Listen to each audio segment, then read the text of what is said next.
मेरे विद्यार्थियों, श्री जी क्लासेज के ऑनलाइन प्लेटफॉर्म पर आप सभी का हार्दिक स्वागत एंड अभिनंदन। देखो प्यारे बच्चों, रेगुलर क्लास में अपने जहाँ से चल रहा था मैं वहाँ से प्रारंभ करने जा रहा हूँ। जिस बच्चे ने पढ़ लिया तो भी कोई दिक्कत नहीं है, जिसने नहीं पढ़ा तो भी कोई दिक्कत नहीं है। फिर मैं वहीं से स्टार्ट कर रहा हूँ। किसी की रिवीजन हो जाएगा तो रिवीजन कर लेना, किसी ने नहीं पढ़ा तो पढ़ लेना। देखो प्यारे बच्चों, ये चल रहा था आपका आमेर का इतिहास और मैं आमेर के इतिहास में आपको पढ़ा रहा था। आमेर के इतिहास में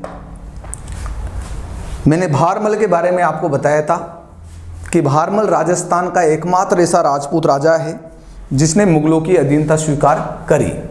और भारमल के बाद अब राजगद्दी पर बैठने वाला जो व्यक्ति है उसका पुत्र था, वो राजगद्दी पर बैठा भारमल की मृत्यु के बाद 1573 से 89 तक। और उस भाई साहब का नाम था भगवंत दास। ये भगवंत दास भारमल के 10 पुत्रों में ज्येष्ठ पुत्र था, यानी सबसे योग्य पुत्र था। जो किसका पुत्र था? ये भारमल का। भारमल के पुत्र भगवंत दास ने सरनल के मैदान में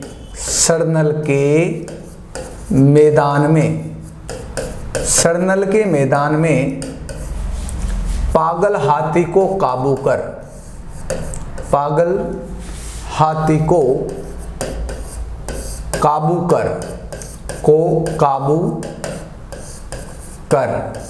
अकबर को वीरता का परिचय दिया।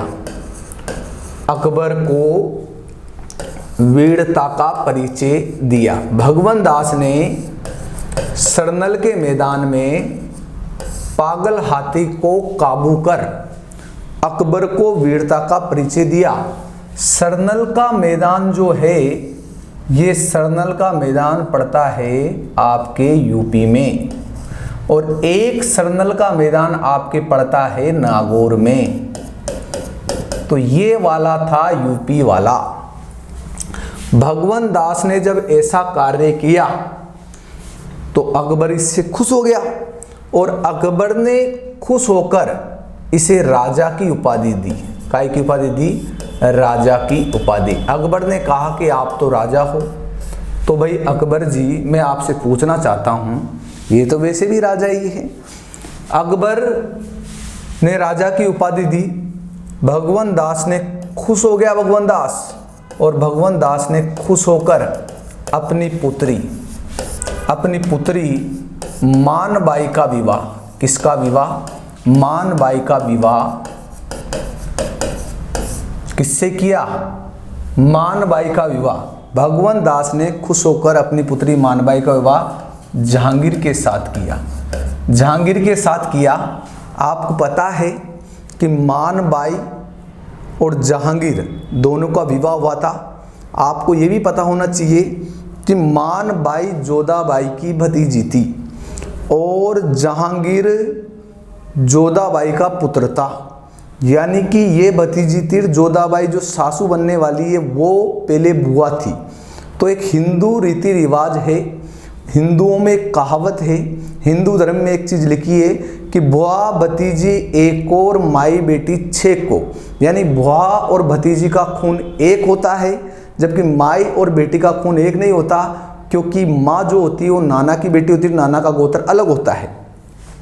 लेकिन ये विवाह कर दिया क्योंकि आमेर के कछवा वंश के राजाओं ने ये कहर बरसाया हिंदू धर्म पर कि अपने लड़कियों का विवाह इस्लाम धर्म के शासकों के साथ कर दिया।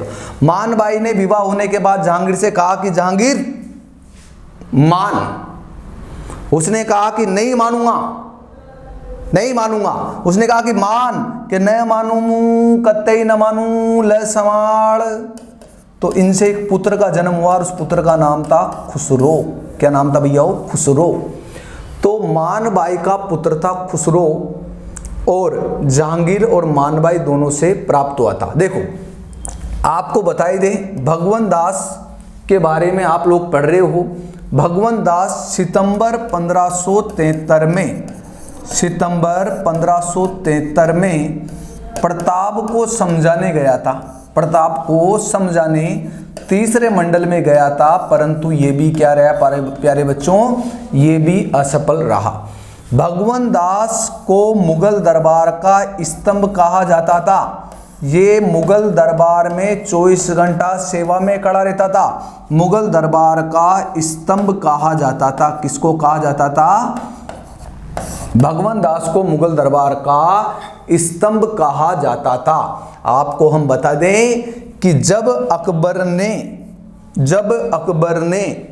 1568 में चित्तौड़गढ़ पर आक्रमण किया था, तो 1568 में चित्तौड़गढ़ अभियान में भगवान दास अभियान में अकबर के साथ आए। किसके साथ था? अकबर के साथ। ये यूं बोल दो कि महाराणा उदय सिंह के खिलाफ जो अकबर ने आक्रमण किया था, उस आक्रमण में कहीं न कहीं भगवान दास ने सहयोग किया था। किसका सहयोग किया था? अकबर का सहयोग किया था। ऐसा बताया जाता है कि भगवान दास जो थे, इन भगवान दास को पंजाब की सूबेदारी भी सौंपी गई थी। ये पंजाब के सूबेदार बनाए थे किसने? ये पंजाब के सूबेदार बनाए थे अकबर ने। सूबेदार का मतलब होता है साम्राज्यों में शांति स्थापित करने वाला।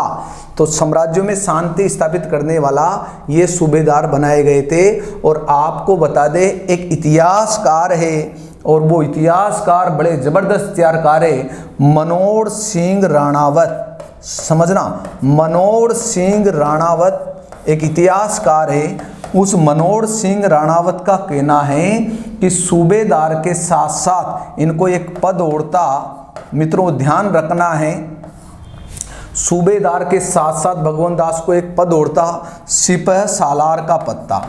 सिपह सालार व सूबेदार, यानी कि ये कछवा वंश में एकमात्र ऐसे शासक थे जिन्हें सिपहसालार व सूबेदार दोनों का पद दिया गया था अकबर के द्वारा। हम आपको बता देते हैं, आपको ध्यान से समझना है और अच्छी तरह से समझना है कि खुसरो भगवान दास की बेटी का छोरा था और मान सिंह का भाणेज था। किसका भाणेज था? मान सिंह का भांजा था।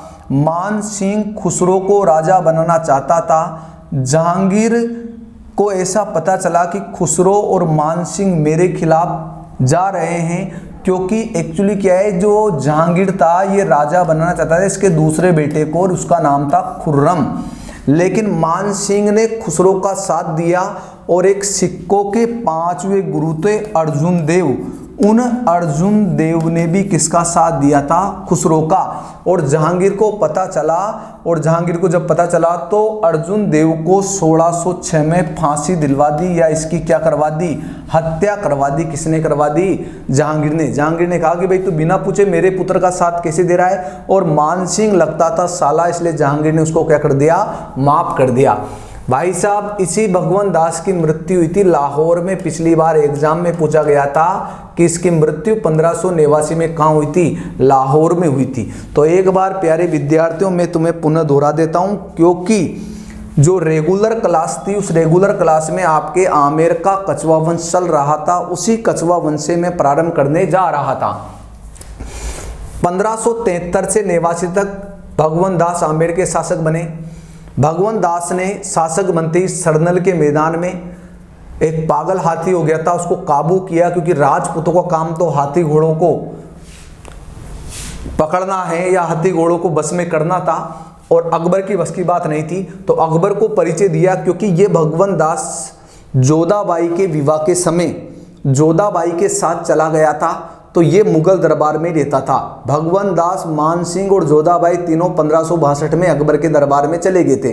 ये भगवान दास हर समय भगवान दास एक बात बोलता था अकबर से कि जीजा जी, मैं बहादुर हूँ। लेकिन देखो उसकी कदर नहीं करी अकबर ने, क्योंकि देखो दुनिया में हर जीजा अपने साड़े को कमजोरी मानता है। इनने कहा कि मैं बहादुर हूँ, अकबर ने इसकी वीरता पर वो नहीं किया, है ना। लेकिन जब अकबर को जरूरत पड़ी, तो जब अकबर को जरूरत पड़ी, क्योंकि हाथी पागल हो गया, तो हाथी पागल हो गया तो हाथी बहुत बड़ी चीज होती है, उसको बस में करने वाला एकमात्र व्यक्ति था भगवंत दास। उसने पागल हाथी को काबू किया और अकबर से कहा देखो मैं वीर हूं, आप मेरी बात नहीं मान रहे। अकबर ने कहा मान गया यार, मैं तू हकीकत में तू वीर है भैया और तू खतरनाक आदमी है, मैं मान गया यार। और फिर इसे कौन सी उपाधि दी? इसे राजा की उपाधि दी, इसकी वीरता से पराजित कर। और भगवंत दास ने खुश होकर अपनी पुत्री मानबाई का विवाह जहांगीर के साथ किया। अगर आप जानना चाहते हो, ये विवाह हुआ था 13 फरवरी 1585 को। कब हुआ था? 13 फरवरी 1585 को। और मानबाई और जहांगीर की मेहनत का जो परिणाम था वो टोकन था। कौन मित्रों? वो टोकन था खुसरो। कौन था मेरे भाइयों? खुसरो। और सितंबर 1573 में प्रताप को समझाने के लिए भगवंत दास तीसरे मंडल में गया था, परंतु वो असफल रहा। और भगवंत दास को मुगल दरबार का स्तंभ कहा जाता था, क्योंकि ये हमेशा से ही मुगलों के लिए कार्य करता था। और भगवंत दास 1568 में जब अकबर ने चित्तौड़गढ़ आक्रमण किया था, तो उसमें भगवंत दास ने किसका साथ दिया था? अकबर का साथ दिया था। एक इतिहासकार है, ध्यान रखना आपको, ये एक इतिहासकार है मनोहर सिंह राणावत। उनका कहना है कि भगवंत दास एकमात्र मुगल दरबार में रहने वाला ऐसा राजपूत था जिसको सूबेदार के साथ साथ सिपला सालार का भी पद मिला था। और 1589 में इसकी मृत्यु लाहौर में होगी, और लाहौर के साथ साथ ही पंजाब का भी क्या रहा था मित्रों? सूबेदार रहा था। ये भगवंत दास आपके कंप्लीट हो गया। और भगवंत दास के बाद यानी कि राजगद्दी पर बैठने वाला इसका पुत्र था, जिसका नाम था प्यारे बच्चों मानसिंह। क्या नाम था प्यारे बच्चों? मानसिंह था।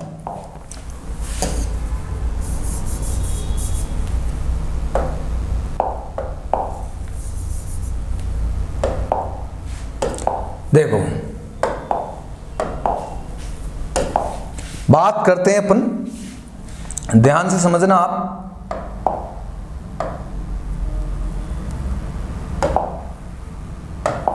देखो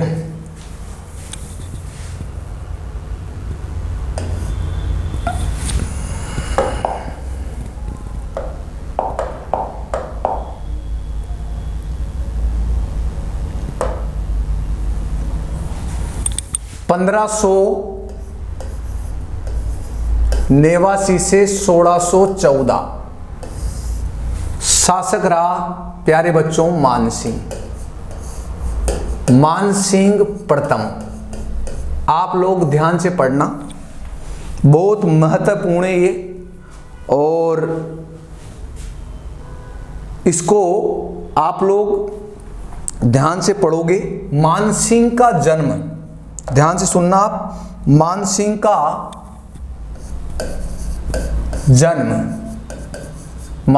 का जो जन्म है ये हुआ था 1550 में, यानी कि 6 दिसंबर 1550। 6 दिसंबर 1550 में किसका जन्म हुआ था? मानसिंह का। ऐसा बताया जाता है इनका जन्म हुआ था मौजमाबाद। और आपको पता है, मैंने आपको रेगुलर क्लास में बताया था कि मौजमाबाद किसका नाम है? सांगानेर का प्राचीन नाम है। देखो प्यारे बच्चों, मानसिंह का जन्म 1550 में हुआ था और 1562 में अकबर की सेवा में गया था। किसकी सेवा में गया था? अकबर की सेवा में गया था। कौन? मानसिंह अकबर की सेवा में गया। तो देखो एक छोटा बच्चा था ये, और छोटा बच्चा अकबर के दरबार में चला गया। अब 1-2 दिन कोई बच्चा रहे तो कोई दिक्कत नहीं है, लेकिन आपको पता है कि अगर 1-2 दिन से ज़्यादा कोई बच्चा रह जाता है तो आस पड़ोसी वाले बार बार पूछते हैं कि यार बच्चा कौन है, बच्चा कौन है। तो बार बार अकबर से पूछा जा रहा था कि भाई ये बच्चा कौन है। तो अकबर ने कहा कि भाई मेरा बेटा है, तुम्हें कोई दिक्कत है क्या? तो मानसिंह को, मित्रों, मानसिंह को अकबर ने फर्जंद की उपाधि दी। काय की उपाधि दी? फर्जंद की उपाधि दी, इसका मतलब होता है बेटा।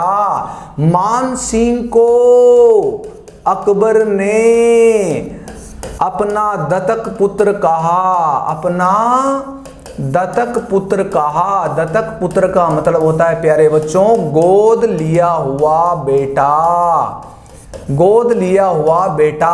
आपको बता दें मान सिंह अकबर का प्रधान सेनापति था, अकबर का प्रधान सेनापति था। कौन? मान सिंह। प्रताप को समझाने दूसरे मंडल में गया था, प्रताप को समझाने दूसरे मंडल में गया था, ये समझाने दूसरे मंडल में, परंतु ये क्या रहा? असफल रहा था। महाराणा प्रताप को अधीनता के लिए गया था, लेकिन महाराणा प्रताप ने इनकी बात नहीं मानी। अच्छा, मैं एक चीज बता देता हूं आपको।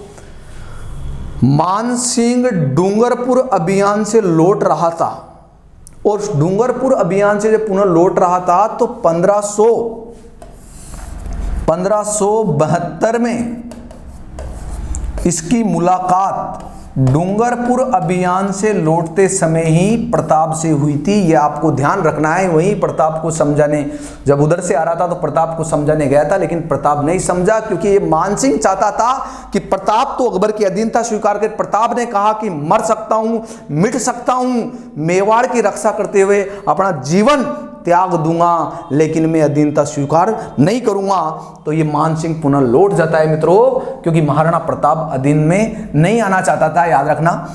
आपको बता दे मान सिंह को अकबर ने 7000 मनसबदारी दी थी। कितनी मनसबदारी दी थी? 7000 मनसबदारी दी थी, जो राजपूतों में सर्वाधिक मनसबदारी थी। क्योंकि मैं आपको क्लियर कर देता हूं, शहंशाहों को छोड़कर या शहजादा, जो शहजादा होते थे, शहजादे मुगल दरबार में जो राजकुमार होते थे, उनको ही 7000 से ऊपर मनसबदारी देने का अधिकार था। बाकी राजपूतों में सबसे अधिक मनसबदारी जो दी थी वो किसको दी थी? मान सिंह को। मनसबदारी का मतलब होता है, मनसबदारी एक प्रथा होती है, इस प्रथा को अकबर ने प्रारंभ किया। मनसबदारी का शाब्दिक अर्थ होता है जात, स्तर, औकात। व्यक्ति के स्तर के आधार पर उसे सैनिक उपलब्ध करवाए जाते थे। तो मान सिंह की मनसबदारी 7000 थी, और इतनी ही मनसबदारी मुगल दरबार में थी, वो थी मिर्जा अजीज कोका। अब आप देख लीजिए, मिर्जा अजीज कोका एक मुस्लिम है, तो कहने का मतलब ये है कि राजपूतों में सर्वाधिक मनसबदारी किसकी थी प्यारे मित्रों? मान सिंह की थी। मान सिंह हल्दी घाटी युद्ध में प्रधान सेनापति था, हल्दी घाटी युद्ध का, और ये प्रताप को बंदी बनाने गया था, और प्रताप को बंदी बनाने में ये क्या रहा? असफल रहा। और जब असफल रहा तो अकबर इससे नाराज हो गया, और अकबर ने मनसबदारी सारी प्रथाएं इससे छीन ली। अच्छा, एक बात ध्यान से सुनोगे प्यारे बच्चों आप, और ध्यान से सुनोगे, वो क्या सुनोगे? ये मान सिंह अकबर के 9 रत्नों में एक था। मान सिंह अकबर के 9 रत्नों में एक था। अकबर के दरबार में, अकबर के दरबार में 9 रत्न, उन 9 रत्न या उन 9 रत्नों में एक था कौन प्यारे बच्चों? अकबर के 9 रत्न, अकबर के 9 रत्न। अकबर के दरबार में 9 रत्न, उनमें एक अपने ये मान सिंह भी था, और हम मान सिंह को ही पढ़ रहे हैं। अकबर के दरबार में जो 9 रत्न थे, उन 9 रत्नों में एक कौन था? एक मान सिंह था प्यारे बच्चों। लिखते हैं हम 9 रत्न लिखते हैं। क्या लिखते हैं? 9 रत्न। देखना,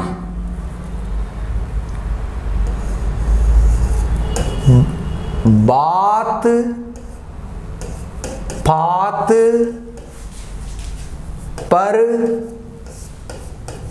MDH, यानी कि सीधे सीधे तौर पे समझना, यानी बात बात पर MDH मसाला मांगते हो। MDH बात बात पर, हर बात पर, चाहे कितनी सी की टमाटर की सब्जी बनानी हो, किसी की भी सब्जी बनानी हो, बार बार MDH मांगते हो। और सब्जी बना रहे हो, MDH मांग रहे हो, तो सब्जी में 9 चीज़ें डलती, सीधी सी बात है। सब्जी में टोटल 9 चीज़ें होती है, कोई 10-20 डालता है तो वो अलग चीज़ है, क्योंकि सब कुछ मिलाकर नॉर्मल सब्जी में 9 चीज़ें होती है। और अकबर के दरबार में 9 रत्न 9 इंसान है। तो आपको याद रखना है, बात बात पर MDH, बात बात पर MDH, बात बात पर MDH, बात बात पर MDH, आपको याद रखना है। कैसे क्या करना है फिर मैं बता रहा हूं आपको, ध्यान से देखना। ये यहां से देख लेते हैं अपन, यही लिख लेते हैं, देखना, बात बात फात और ये MDH। देखना, देखो आप देखना, बीरबल, आप देखना अबुल फजल,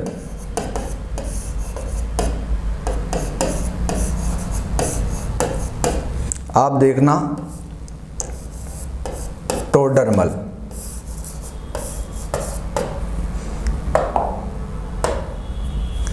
आप देखना फेजी, आप देखना अब्दुल रहीम खान खाना, टोडरमल।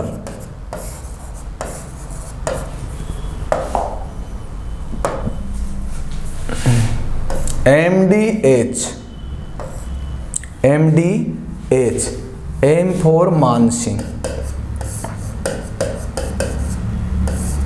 H फॉर हकीम मुकाम, और 2 प्याजा, 2 प्याजा। कौन सा 2 प्याजा? कौन देगा प्याज? मुल्ला। कौन देगा? मुल्ला। मुल्ला 2 प्याजा। बात बात पर MDH, बात बात पर MDH मांगते हो, ये आपको ध्यान रखना है ना।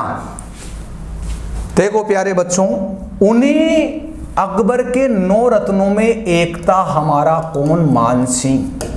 और जब हल्दी घाटी युद्ध में ये प्रताप को बंदी बनाने में असफल रहा तो अकबर इससे नाराज हो गया और इस मानसिंह को हमेशा के लिए सेवा से क्या कर दिया? मुक्त कर दिया। अकबर के दरबार में 9 ऐसे इंसान रहते थे। अकबर कहता था कि ये 9 इंसान जब तक मेरे दरबार में हैं, मुझे किसी भी चीज़ की कमी महसूस नहीं होती। यानी मुझे कुछ करने की जरूरत नहीं है। ये 9 इंसान मेरे दरबार में ऐसे हैं कि मेरा हर कार्य कर लेते हैं, मुझे कोई कार्य करने की जरूरत नहीं पड़ती। ये मेरे शरीर के अंग, किसी को दायां हाथ, किसी को मस्तिष्क, किसी को हृदय। अकबर हर किसी को कुछ न कुछ मानता था। लेकिन यहां पर ऐसी कंडीशन आई कि एक काम नहीं कर पाया, ये महाराणा प्रताप को बंदी नहीं बना पाया, तो अकबर ने इसको फ्री कर दिया कि भाई तू जा। और जब इसको फ्री कर दिया तो आपको मैं बता दूं कि इसको यहां से निकाल दिया। और जब इसको यहां से निकाल दिया गया तो देखो, अकबर को मानसिंह की कमी तो महसूस होगी। देखो हर इंसान को हर चीज की कमी महसूस होती है। जैसे अभी आप एक चीज बताइए, खुशी खुशी से अपन पढ़ रहे थे, आपका आना, हमारा पढ़ाना है, बीच में कोरोना ऐसा आ गया, आपको हमसे दूर कर दिया और हम आपसे दूर हो गए। क्या आपको हमारी कमी महसूस नहीं हो रही, या आपकी कमी हमें भी महसूस हो रही है? क्या करें अब कोरोना काल में? हमारा काम है पढ़ाना, हम आपको पढ़ाएंगे और आपका काम है पढ़ना। मैं पढ़ाऊंगा और आप पढ़ोगे, ये ध्यान रखना। तो जब इसको सेवा से मुक्त कर दिया, तो इसको जब सेवा से मुक्त किया गया तो ये अकबर के मन में कहीं ना कहीं था कि मानसिंह का कार्य जिस प्रकार से मानसिंह करता है वैसे कोई नहीं कर सकता। तो अकबर ने कुछ समय बाद ही उसे पुनः सेवा में ले लिया। तो देखना प्यारे बच्चों, अकबर ने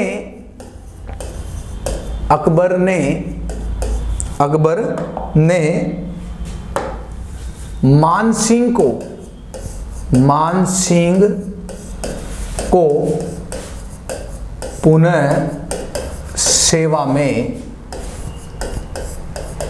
ले लिया। और अब की बार उसे प्रधान सेनापति नहीं बनाया, अब की बार उसे बनाया बंगाल, बिहार, लाहौर काबुल, उड़ीसा का सूबेदार बनाया। किसको सूबेदार बनाया? सूबेदार का मतलब होता है साम्राज्यों में शांति स्थापित करने वाला। सूबेदार बनाया तो देखना इसने बंगाल में क्या किया। सर्वप्रथम में बंगाल के बारे में हम आपको बता देते हैं। देखो पहले बंगाल की जो राजधानी थी, बंगाल की राजधानी थी टांडा। तो टांडा से राजधानी, बंगाल की जो राजधानी थी टांडा, उस बंगाल की राजधानी टांडा से, टांडा को हटाकर टांडा से राजमहल को बनाया। पहला काम तो इसने ये किया। दूसरा काम क्या किया कि बंगाल का एक शासक था बेचारा केदार, मान सिंह ने केदार को पराजित कर, किसको पराजित कर? केदार को पराजित कर शीला देवी, शीला देवी की मूर्ति आमेर ले आया। कौन? मान सिंह। कहां से? बंगाल से। शीला देवी कछवा वंश की आराध्य देवी है, कछवा वंश की आराध्य देवी। इसकी मूर्ति को मान सिंह बंगाल से ले आया। अगर देखो जो भी होता सब अच्छे के लिए होता है, बुरे के लिए कुछ नहीं होता। बुरे के लिए सिर्फ एक चीज होती है, मौत होती है। और जो भी होता है इस दुनिया में हमेशा पॉजिटिव सोचना कि जो भी होता है सब अच्छे के लिए होता है। मान सिंह अगर बंगाल नहीं जाता तो शीला देवी की मूर्ति आमेर में नहीं आती, सीधी सी बात है। एक चीज और लाया था, ये ध्यान से देखना आप, उसी दौरान सूबेदारी के दौरान एक चीज और लाया था प्यारे बच्चों, एक कला लेकर आया था ब्लू पोट्री। आपने नाम सुना होगा ब्लू पोट्री। ब्लू पोट्री मूलतः पर्शिया की प्रसिद्ध है, और ये पर्शिया कहाँ पड़ता है? ईरान में पड़ता है। ये ब्लू पोट्री कला वहाँ से आई थी लाहौर, और लाहौर गया था तब मान सिंह, तो लाहौर से ये कला आई थी आमेर। कहाँ आई थी बच्चों? आमेर। और आमेर इस कला को लाने वाला कौन है? मान सिंह बर्दन। देखो चीनी मिट्टी के बर्तनों पर किया गया नीले कलर का आवरण, ब्लू, नीले कलर का आवरण ब्लू पोट्री कला कहलाता है। और ब्लू पोट्री कला पर 25 रंगों का प्रयोग करने वाला या इसे अंतरराष्ट्रीय स्तर पर पहुंचाने वाला जो इंसान था वो स्वर्गीय करपाल सिंह शेखावत था। कौन था? करपाल सिंह शेखावत। आप जानना चाहोगे करपाल सिंह शेखावत के बारे में, ये महू गांव का निवासी था। और महू गांव कहाँ पड़ता है? महू गांव सीकर में पड़ता है। और 1973-74 में इसे पद्मश्री पुरस्कार से राष्ट्रपति ने सम्मानित किया था ब्लू पोट्री कला के ऊपर। तो ब्लू पोट्री कला को अंतरराष्ट्रीय स्तर पर पहुंचाने वाला व्यक्ति कौन था? स्वर्गीय करपाल सिंह शेखावत था। तो शीला देवी और ब्लू पोट्री कला को सूबेदारी के दौरान मान सिंह लेकर आया था, अपने राजस्थान में लेके आया था, अपने जयपुर में लेके आया था, अपने आमेर में लेकर आया था। तो ध्यान रखना प्यारे बच्चों इन चीज़ों को। देखो इसके बाद मान सिंह के बारे में हम आपको आगे की ओर बताते हैं। देखो मान सिंह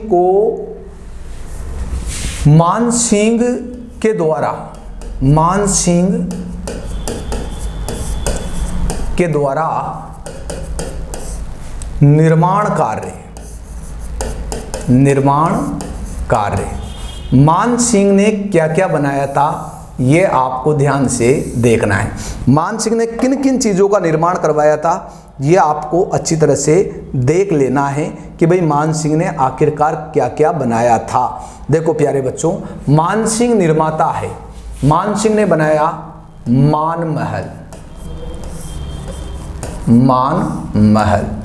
मान महल इन्होंने बनाया था पुष्कर, और पुष्कर कहाँ है? अजमेर में है। मान सिंह निर्माता है। मान सिंह ने बनाया था पंचमहला महल, और पंचमहला महल बनाया था इन्होंने बेराट में। कहाँ बनाया था? बेराट में। मान सिंह निर्माता है। मान सिंह ने बनवाया था शीला देवी का मंदिर, शीला देवी का मंदिर, और शीला देवी का मंदिर इन्होंने कहाँ बनाया था? आमेर। कहाँ बनाया था? आमेर। मान सिंह निर्माता है। मान सिंह ने बनवाया मान मंदिर, और मान मंदिर इसने बनवाया काशी, और काशी कहाँ है? यूपी। मान सिंह निर्माता है। मान सिंह के द्वारा निर्माण करवाया गया। मानसिंह निर्माता है। मानसिंह ने और क्या बनाया? राधा गोविंद मंदिर, राधा गोविंद मंदिर। और राधा गोविंद मंदिर बनाया था इसने वृंदावन। कहाँ बनाया था? वृंदावन। वृंदावन कहाँ है? मथुरा। इसने बनवाया था रामगढ़ का किला, रामगढ़ का किला। और रामगढ़ का किला कहाँ बनवाया था इसने? जयपुर में बनवाया था। मानसिंह निर्माता है। मानसिंह ने बनाया था भवानी शंकर मंदिर, भवानी शंकर मंदिर। आप कहोगे भवानी शंकर मंदिर कहाँ बनाया? इसने बनाया भवानी शंकर मंदिर वैकुंठपुर। और वैकुंठपुर कहाँ है बच्चों? बिहार में। इनने बनवाया था मानसिंह ने महादेव मंदिर, महादेव मंदिर। और महादेव मंदिर कहाँ है? गया। और गया भी कहाँ पड़ता है बच्चों? बिहार में। कहाँ पड़ता है? बिहार में। इन सब चीज़ों का निर्माण मानसिंह के द्वारा करवाया गया। तो आप ध्यान से देखना, मानसिंह ने बनवाया था पंचमहला महल। और पंचमहला महल कहाँ बनवाया था? बेराट में। इसी महल में अकबर जब दिल्ली से आया करता था और ख्वाजा मोइनुद्दीन चिश्ती की दरगाह पे जाया करता था, तो इसमें अकबर विश्राम किया करता था। अकबर का विश्राम करने की जगह थी पंचमहला महल, जिसका निर्माण करवाया था किसने? मानसिंह ने। मानसिंह ने बनवाया था मान महल। और मान महल कहाँ है मित्रों? पुष्कर में है। साथ के साथ याद करो, मानसिंह ने बनवाया था शीला देवी का मंदिर। शीला देवी का मंदिर कहाँ है? आमेर में है। मानसिंह ने बनवाया था मान मंदिर। और मान मंदिर कहाँ है? काशी में। काशी कहाँ है? यूपी में। मानसिंह ने बनवाया था राधा गोविंद मंदिर। और राधा गोविंद मंदिर कहाँ? वृंदावन। वृंदावन कहाँ है? मथुरा। मथुरा कहाँ है? यूपी। मानसिंह ने बनवाया था रामगढ़ का किला। रामगढ़ का किला कहाँ है? जयपुर में है। मानसिंह ने बनवाया था भवानी शंकर मंदिर। भवानी शंकर मंदिर कहाँ है? वैकुंठपुर है। वैकुंठपुर कहाँ है? बिहार में है। और मानसिंह ने बनवाया था महादेव का मंदिर। महादेव का मंदिर कहाँ है? बिहार में। मैं और आपको बता देता हूँ यहाँ की यहीं, ताकि आपकी समस्या का समाधान जो है। मानसिंह की पत्नी कनकावती ने जगत शिरोमणि मंदिर का निर्माण करवाया। तो इसका श्रेय भी मानसिंह को ही जाता है, परंतु उसकी पत्नी ने बनवाया था जगत शिरोमणि मंदिर। और जगत शिरोमणि मंदिर बनवाया था आमेर। और इसका निर्माण करवाया था मानसिंह की पत्नी कनकावती ने। क्यों करवाया था? क्योंकि मानसिंह का पुत्र था जगत सिंह। ये जगत सिंह दक्षिणी भारत अभियान में मारा गया था। उसकी याद में मानसिंह की पत्नी कनकावती ने जगत शिरोमणि मंदिर का निर्माण करवाया था। इस मंदिर में भगवान कृष्ण की मूर्ति है। और भगवान कृष्ण की वो मूर्ति इस मंदिर में जिसकी कभी मीराबाई पूजा किया करती थी, उस कृष्ण भगवान की मूर्ति है। आप लोगों को हम बता ही देते हैं और ध्यान से सुनना। मानसिंह ने एक बसाया था अकबरपुर नगर। और अकबरपुर नगर बसाया था इन्होंने बंगाल में। और एक बसाया था मानपुर कस्बा। और मानपुर कस्बा इन्होंने जो बसाया था, ये बसाया था बिहार में। ये सारी चीज़ों का निर्माण मानसिंह के द्वारा करवाया गया था प्यारे विद्यार्थियों। तो मानसिंह के द्वारा जो निर्माण कार्य हैं वो सारे मैंने एक साथ लिख दिए ताकि आपको परेशानी नहीं हो। दूसरी चीज़ है कि मानसिंह ने पुरी, उड़ीसा में पड़ता है पुरी, पुरी का जगन्नाथ मंदिर जो था, ये जगन्नाथ मंदिर जो था ये अकबर को दिलाने में मानसिंह ने उसकी पूरी मदद करी थी। और पुरी का जगन्नाथ मंदिर मानसिंह ने अकबर को सौंप दिया था। ये आपको ध्यान रखना है एक्स्ट्रा चीज़। देखो आगे की ओर चलते हैं, अपन आगे की ओर बढ़ते हैं। मानसिंह में देखो, मानसिंह के दरबारी विद्वान, ध्यान से समझना है। मानसिंह के दरबारी विद्वान, या बोल दो मानसिंह का साहित्य से क्या संबंध है? साहित्य से संबंध। तो देखो अब मित्रों, आपको ध्यान रखना है प्यारे विद्यार्थियों, प्यारे बच्चों। देखो इसके दरबार में कौन कौन से विद्वान रहते थे? तो देखो मैं आपको बता रहा हूं। मुरारी दान ने एक ग्रंथ लिखा था जिसका नाम है मान प्रकाश। इन्होंने मान सिंह के दरबार में थे मान प्रकाश ग्रंथ लिखा, ये ध्यान रखना है आपको। नंबर दूसरा, इसके दरबार में विद्वान रहता था जगन्नाथ, ये भी एक साथ ही याद कर लो आप, जगन्नाथ। और जगन्नाथ ने ग्रंथ लिखा था मान सिंह कीर्ति मुक्तावली, मान सिंह कीर्ति मुक्तावली। आपको बता दें, नंबर तीसरा, इसके दरबार में रहता था दलपत राज। दलपत राज ने 2 ग्रंथ लिखे थे, एक तो लिखा था पवन पश्चिम, पवन पश्चिम, और दूसरा ग्रंथ लिखा था पत्र प्रशस्ति। कौन सा लिखा था? पत्र प्रशस्ति। चौथा, इसके दरबार में जो विद्वान था जिनने ग्रंथों की रचना करी वो मैं आपको बताने जा रहा हूं, आप ध्यान से सुनना। देखो, ऐसा बताया जाता है कि दादू दयाल ने मान सिंह के समकालीन या मान सिंह के आश्रय में रहते हुए ग्रंथ लिखा था दादू वाणी। कौन सा लिखा था? दादू वाणी। मान सिंह के दरबार में एक विद्वान और था, उसका नाम था हाया बारहट।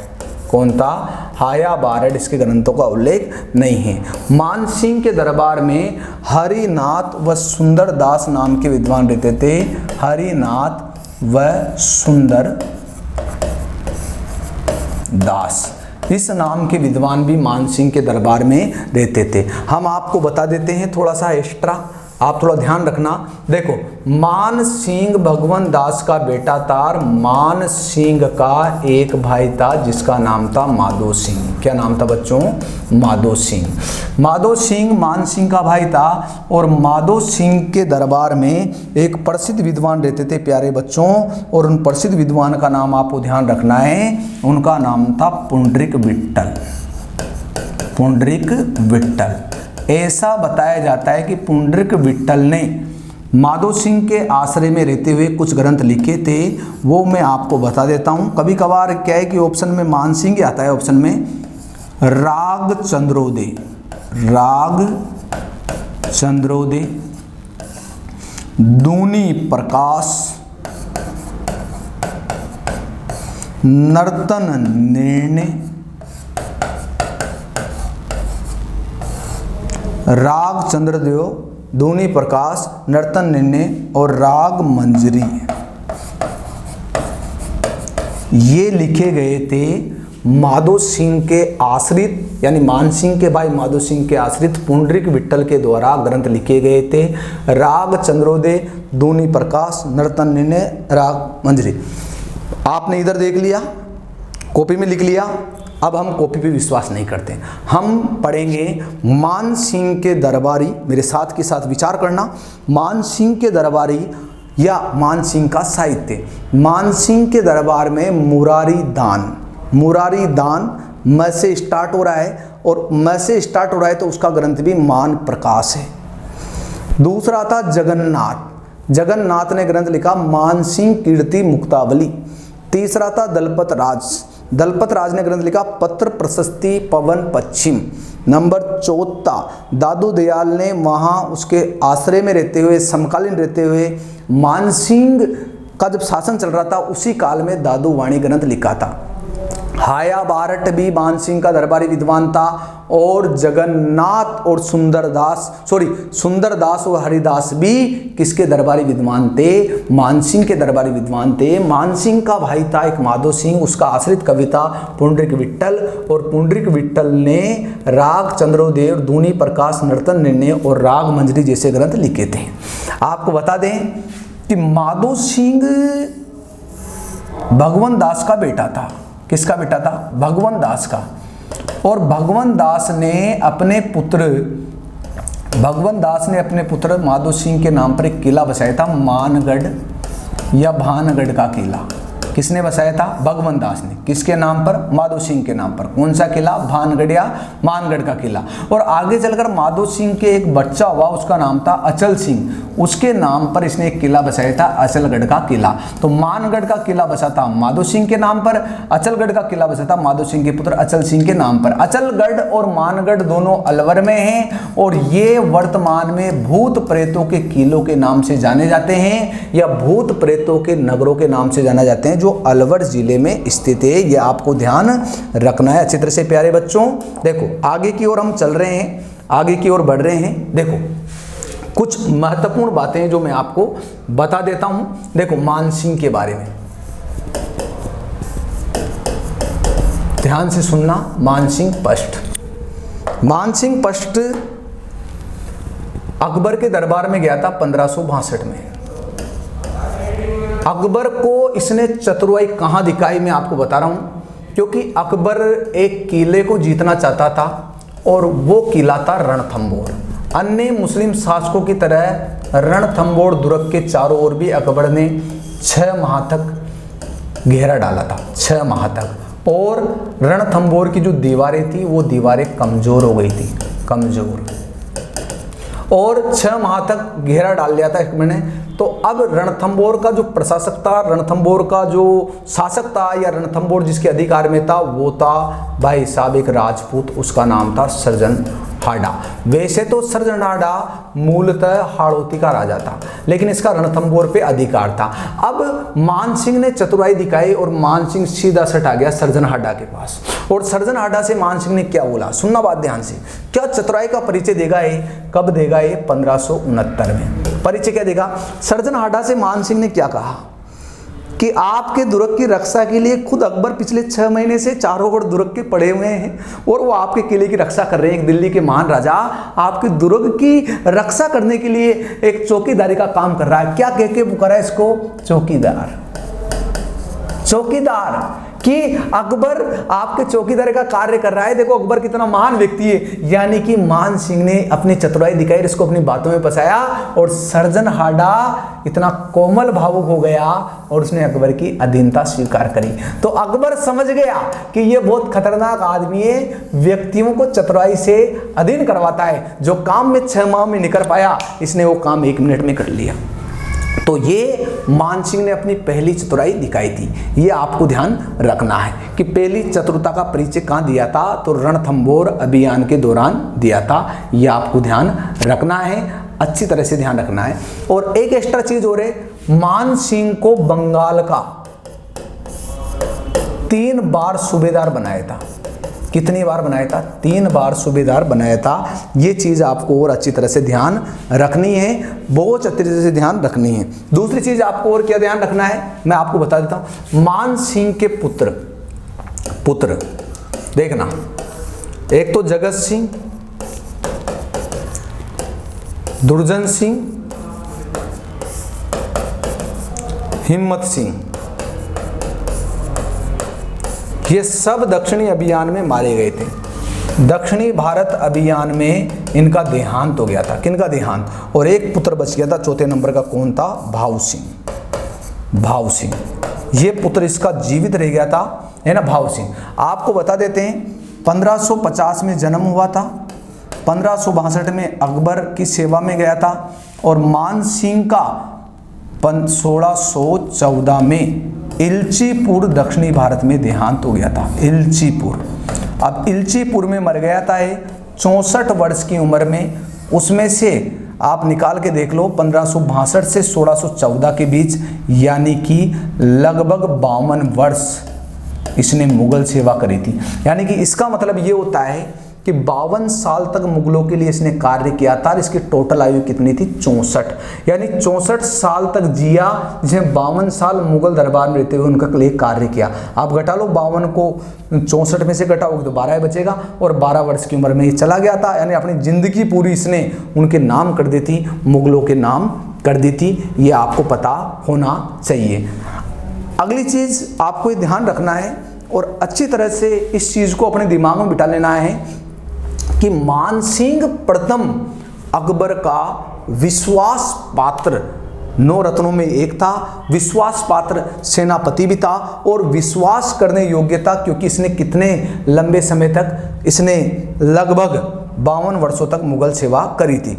अब हम आपको एक चीज और बता देते हैं एक्स्ट्रा, जो आपको ध्यान रखना है। देखो मानसिंह का काल, तो मानसिंह का जो काल है ना, वो 3 भागों में बांटा है। कैसे बांटा है देखना, 1562 से 89 तक एक काल है, 1589 से और 1605 तक एक काल है, और 1605 से और 1614 तक एक काल है। देखो ध्यान से सुनना, इस दौरान ये शासक नहीं था, इस दौरान ये अकबर की सेवा में गया था। और जब अकबर की सेवा में गया था, अकबर के लिए कार्य कर रहा था, क्योंकि इस दौरान जो राजा था आमेर का, वो भगवंत दास था। लेकिन जैसे ही मानसिंह को अपने पिता की मृत्यु का समाचार मिला, तो ये आया, और मानसिंह का जो राज्याभिषेक था ये पटना में हुआ था। पहला राज्याभिषेक पटना में हुआ था और दूसरा राज्याभिषेक इसका आमेर में हुआ था। ये आपको ध्यान रखना है। दूसरी चीज प्यारे विद्यार्थियों, मानसिंह ने सबसे ज्यादा सफलता अर्जित इसी काल में करी थी, लेकिन 1605 में जब आपको पता अकबर का देहांत हो गया, तो अकबर का देहांत होते ही यानी राजगद्दी पर जहांगीर बैठ गया, और जहांगीर के काल में मानसिंह को वो स्थान नहीं मिला जो अकबर के काल में मिला था। तो ये सीधी सी बात है। इसका शासनकाल अपन 3 भागों में बांट सकते हैं, है ना। वैसे कोई विशेष बात नहीं है ना। जो अपन को पढ़ना था एग्जाम के लायक वो अपन ने पढ़ लिया। और 1614 में इस मानसिंह का क्या हो गया, देहांत हो गया। हम फिर मिलेंगे अगले वीडियो के साथ, एक नए वीडियो के साथ। कोरोना काल में आप सभी से मेरा अनुरोध है, घर से बाहर ना निकले, घरों में अंदर रहिए, सुरक्षित रहिए, घर वालों के साथ रहिए। आपको पढ़ना है, मुझे पढ़ाना है। थैंक यू मेरे प्यारे बच्चों, थैंक यू।